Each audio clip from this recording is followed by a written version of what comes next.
ஜெய் வராகி, ஜெய் ஜெய் வராகி.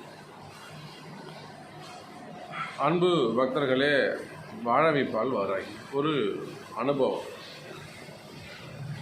ஒருத்தர் ஆஸ்திரேலியாவிலிருந்து ஒரு கால் பண்ணுறாங்க, ஒரு அம்மா கால் பண்ணுறாங்க.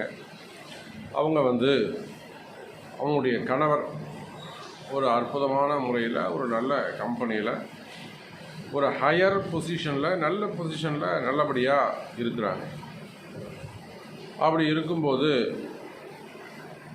ஒரு 18 வருஷமாக இல்லை ஒரு ரொம்ப லாங் பீரியட் அங்கே எக்ஸ்பீரியன்ஸாக ஒர்க் பண்ணுறாரு. அந்த கம்பெனி ஸ்டார்டிங் பீரியட்லேருந்து நல்லா க்ரோத் ஆகி வரக்கூடிய வகையில் ரொம்ப அழகாக ஒர்க் பண்ணியிருக்காரு. நான் டாப் ரேங்கில் அவர் ஒர்க் பண்ணியிருக்கார். இதில் என்ன நடந்திருக்குனாக்கா, அவருடைய போராத காலம் அந்த ஓனருக்கும் அவருக்குமான ஒரு விஷயங்கள் சரியில்லாமல், கால நேரங்கள் சரியில்லாமல் இருந்திருக்கு. டேர்ம்ஸ் அண்ட் கண்டிஷன் சரியில்லாமல் போயிருக்கு. அதோடு மட்டும் இல்லாது அவருக்கும் கால நேரங்கள் சரியில்லாமல் இருந்து இவர் இந்த கம்பெனிக்கு எதிராக ஏதோ செயல்பட்டுருக்காரு.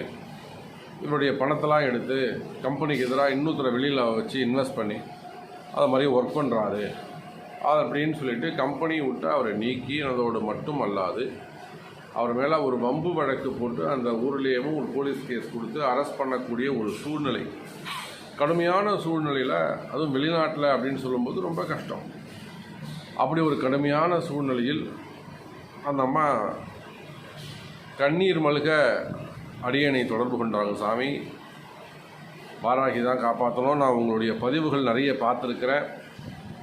அப்படி இருக்கும்போது நிச்சயமாக எனக்கு நீங்கள் ஒரு வழிகாட்டணும். நீங்கள் சொன்னது அத்தனையும் கரெக்டு. நீங்கள் யாருக்கு சொன்னீங்கன்னு தெரியாது, பொதுவான பதிவு தான். பட் அக்யூரேட்டாக எனக்கு எங்களுக்கு எங்கள் வீட்டுக்காருக்கு பொருந்தது. எங்களை எப்படியாவது என்னை பம்பு வழக்கிலேருந்து காப்பாற்றுங்க அப்படின்னு சொல்ல ஒரு கடுமையான போராட்டம். ஏன்னா அவங்க கண்ணுக்கு தெரியாத இன்னொரு கண்டத்தில் இருக்கிறாங்க. நம்ம ஆசியா கண்டம்னா அவங்க வேறு கண்டம், ஆஸ்திரேலியா. அப்போது இங்கே இருந்தபடியே நாம் அதுக்குன்னு ஒரு மெத்தடு, ஒரு வாராகி பூஜை, அற்புதமான முறையில் இந்த வாராகி பூஜையை செய்து நாம் என்ன சொன்னோமோ அதன்படி அந்த அம்மா நடந்துக்கிட்டாங்க. ஒரு 21 நாள் தான் கிட்டத்தட்ட ஒரு பெரிய பூஜை அப்படின்னு வச்சுப்போமே. அப்போ அந்த 2 லட்ச ரூபாய்க்கு மேலே அந்த பூஜை செலவு அதெல்லாம் எடுத்து செய்தாங்க.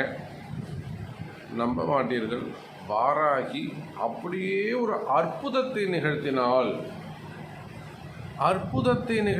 வாராகி. யார் கம்ப்ளைண்ட் கொடுத்தாங்களோ